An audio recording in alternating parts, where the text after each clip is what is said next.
Corona के complication से बचने का सबसे इफेक्टिव तरीका क्या है? मैं बात कर रहा हूं उस तरीके की जो सोशल डिस्टेंसिंग और मास्क से भी बढ़कर है, क्योंकि आप सभी लोग जानते हैं कि सोशल डिस्टेंसिंग और मास्क की अपनी अलग ही लिमिटेशंस हैं। आपको घर से बाहर निकलना पड़ेगा, चाहे अपनी ड्यूटी के लिए या अर्जेंट कामों के लिए। और आजकल तो जो डिलीवरी पैकेट्स या सब्जियां आप अपने घर पर रिसीव करते हैं, उनसे भी इंफेक्शन होने का खतरा बना रहता है। तो ऐसे माहौल में अगर आपको कोरोना इंफेक्शन हो भी जाए तो भी आप बड़े खतरे की तरफ बढ़ने से अपने आप को बचा सकते हैं। कैसे? अपनी बॉडी में साइटोकाइन्स के लेवल को ठीक करके। जी हां, मैं फिर दोहराता हूं कि अगर आपको कोरोना इंफेक्शन हो जाए तो भी आप अपने आप को बड़े खतरे की तरफ बढ़ने से बचा सकते हैं अपनी बॉडी में साइटोकाइन्स के लेवल को ठीक करके। क्या आप जानते हैं, चाइना के वुहान की रिसर्च के मुताबिक कोरोना के इंफेक्शन से सबसे ज्यादा कॉम्प्लिकेशंस और मौतें उन्हीं लोगों की हुई जिनकी बॉडी में इंफेक्शन के पहले से ही साइटोकाइन्स के लेवल काफी बढ़े हुए थे। इसे हम साइटोकाइन स्टॉर्म भी बोलते हैं। हेलो एवरीवन, मैं हूं डॉक्टर विपुल इंदौरा और मैं अपने चैनल के जरिए आपसे शेयर करता रहूंगा हेल्थ सीक्रेट्स जो कि आपको रखेंगे फिट और हेल्दी हमेशा। और आज मैं आपको बताऊंगा कोरोना के कॉम्प्लिकेशन से बचने का सबसे इफेक्टिव तरीका। तो चलिए मैं आपको बताता हूं साइटोकाइन्स के बारे में। क्या होते हैं साइटोकाइन्स और कैसे बढ़ता है इनका लेवल बॉडी में? ध्यान से सुनिए। साइटोकाइन्स प्रोटीन मॉलिक्यूल्स होते हैं जो हमारे WBCs या व्हाइट ब्लड सेल्स रिलीज करते हैं, और इनके एग्जाम्पल हैं IL-1, IL-2, IL-6, TNF alpha वगैरह। लेकिन आपके WBCs या व्हाइट ब्लड सेल्स साइटोकाइन्स तभी रिलीज करते हैं जब उन्हें खतरा महसूस होता है, जैसे कि लंग्स में इंफेक्शन के होने पर या वायरस के अटैक होने पर या बॉडी में कहीं भी बैक्टीरियल इंफेक्शन होने पर। इससे ब्लड में आपके बाकी WBCs को भी साइटोकाइन सिग्नल्स मिल जाते हैं ताकि वो लंग्स में या इंफेक्शन की साइट पर पहुंचकर वायरस पे हमला कर सकें और उसे खत्म कर सकें।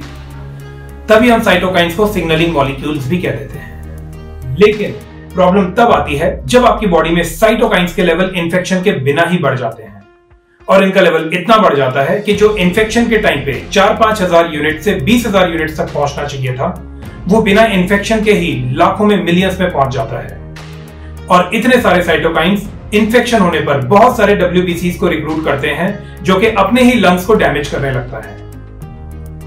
और जो WBCs वायरस को मार भगाने के लिए बने थे, वही WBCs अपने ही लंग्स को डैमेज करने लगते हैं ज्यादा साइटोकाइन्स होने की वजह से, जिससे कि लंग्स में पानी भर जाता है, और पानी भरने से लंग्स के फेल होने को ही हम निमोनिया कहते हैं। यह पानी आता भी हमारे ब्लड से ही है। तो जितना ज्यादा आपकी बॉडी में साइटोकाइन्स होगा, उतना ज्यादा आपको खतरा होगा कोविड-19 वायरस से या किसी भी इंफेक्शन से। अभी हाल ही में चाइना के वुहान की रिसर्च में भी यही निकल के आया कि कोरोना के इंफेक्शन से सबसे ज्यादा मौतें और हार्ट, लंग, किडनी जैसी बड़ी कॉम्प्लिकेशंस भी उन्हीं मरीजों को हुई जिनकी बॉडी में साइटोकाइन्स के लेवल इंफेक्शन के पहले से ही काफी ज्यादा बढ़े हुए थे। और जो मरीज ठीक हो गए, उनकी बॉडी में साइटोकाइन्स के लेवल नॉर्मल थे। तो सबसे बड़ा सवाल यह उठता है कि कब और क्यों बढ़ जाते हैं साइटोकाइन्स के लेवल बॉडी में, और इन्हें कैसे कम किया जा सकता है।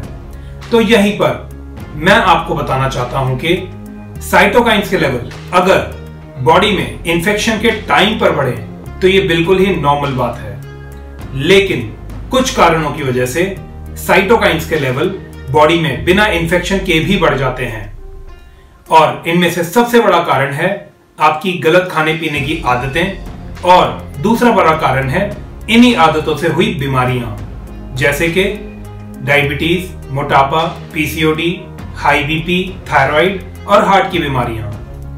और वुहान के आंकड़े भी यही बताते हैं कि कोरोना से मरने वालों की संख्या में सबसे ज्यादा वही लोग थे जिन्हें पहले से ही हाई BP, डायबिटीज और हार्ट की बीमारियां थी।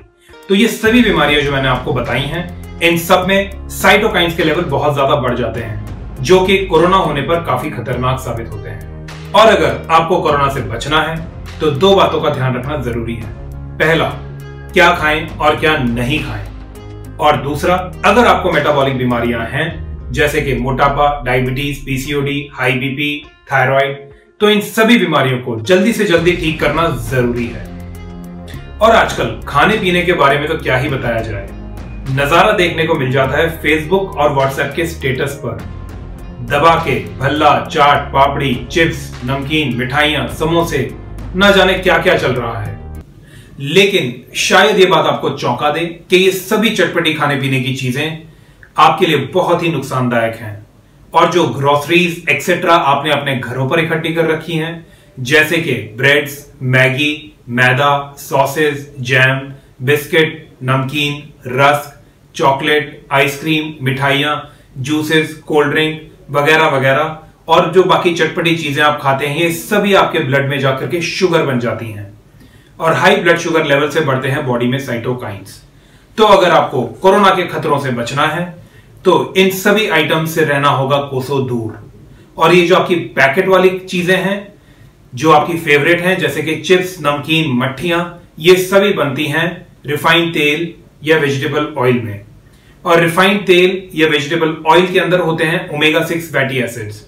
ओमेगा 6 फैटी एसिड्स आपकी बॉडी में जाके शुगर की तरह साइटोकाइंस के लेवल को काफी ज्यादा बढ़ा देते हैं।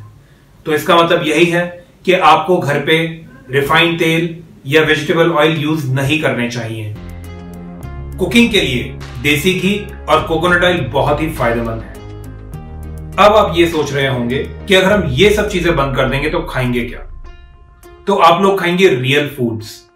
रियल फूड्स वो फूड्स हैं जो आपके पूर्वज खाया करते थे और हमेशा स्वस्थ और निरोग रहते थे, जैसे कि सब्जियां, दही, पनीर, मशरूम, हरी सब्जियां, गोभी वगैरह अगर आप वेजिटेरियन हैं, और मटन, चिकन, अंडे, फिश वगैरह अगर आप नॉन वेजिटेरियन हैं। तो इस बात को तो आप हमेशा के लिए गांठ बांध लीजिए कि अगर आप रियल फूड्स खाएंगे तो ही आपकी बॉडी में साइटोकाइंस के लेवल कम होंगे और कोरोना या कोविड-19 वायरस को पनपने से पहले ही आप अपनी बॉडी की इम्यूनिटी से खत्म कर देंगे इजीली। और अगर आप मोटापा, diabetes, PCOD, high BP, thyroid जैसी बीमारियों से जूझ रहे हैं तो आप स्क्रीन पर दिए हुए फोन नंबर और ईमेल आईडी पर कांटेक्ट करके घर बैठे ही ठीक हो सकते हैं। उम्मीद करता हूं कि आज के मेरे डिस्कशन से आपको समझ में आया होगा कि कैसे अपने बॉडी के साइटोकाइन लेवल्स को ठीक करके आप कोरोना के बड़े खतरों से बच सकते हैं। अगर आपके कोई सवाल हो तो नीचे कमेंट सेक्शन में जरूर डालिए, मैं कोशिश करूंगा कि सभी को रिप्लाई कर सकूं। Thank you very much.